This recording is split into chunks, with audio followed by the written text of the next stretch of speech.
c'est une question qui est fort large. D'abord, je ne suis pas sûr qu'il faille interdire complètement d'avoir deux propositions qui sont formulées en même temps.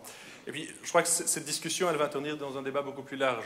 Aujourd'hui, nous avons plusieurs directives européennes, notamment en matière de pratiques commerciales déloyales, en matière de pratiques commerciales qui doivent être transposées en Belgique.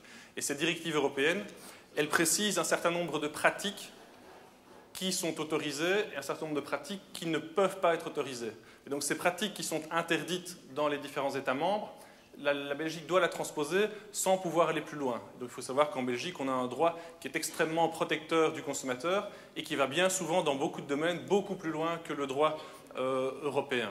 Je vous donne un exemple très concret. Par exemple, en droit belge, en matière de vente à distance et de vente sur Internet, une entreprise ne peut pas percevoir le prix avant d'avoir livré le bien.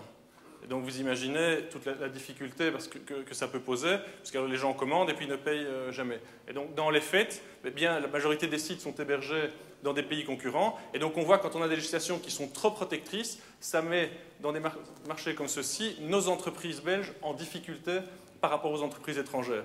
Et donc tout cela va faire l'objet d'une large réforme de la loi sur les pratiques de commerce, qui va d'ailleurs devenir la loi sur les pratiques des entreprises, donc qui va viser plus que simplement le commerce en tant que tel, qui va viser l'ensemble des prestations commerciales, des prestations de services. Et dans ce cadre-là, on aura cette discussion sur la problématique des offres conjointes.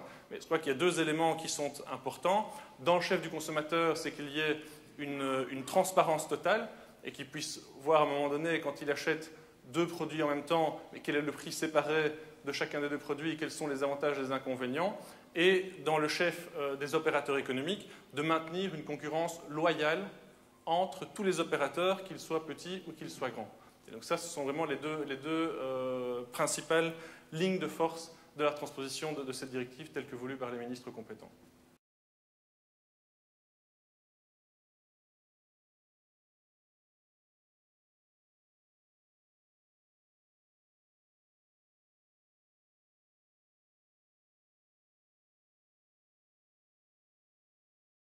Je crois effectivement qu'il faut recentrer le débat, non pas sur cette problématique de l'offre conjointe, mais sur celle plus fondamentale de l'article 30.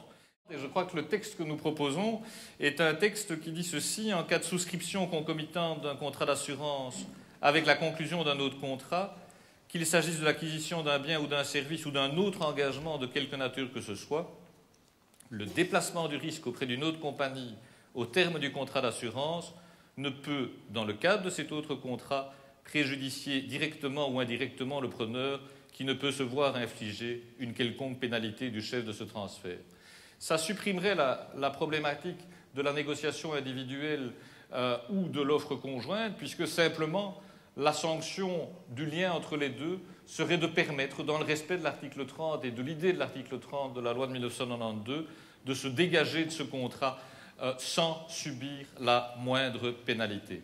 Je crois qu'en faisant une proposition comme celle-là, nous avons tendance à essayer de rassembler ce qui est épars et plutôt de chercher ce qui nous divise. Et cette manière constructive d'aborder le débat devrait permettre à tout le monde d'être content, puisque ça laisse toute faculté au législateur de nuancer sa position quant à l'offre conjointe, et cela permet aux entreprises d'assurance, comme elles le demandent, de proposer des ensembles de produits qui répondent aux besoins et à la demande sans cesse évolutive, mais tout en préservant le caractère annuel du contrat.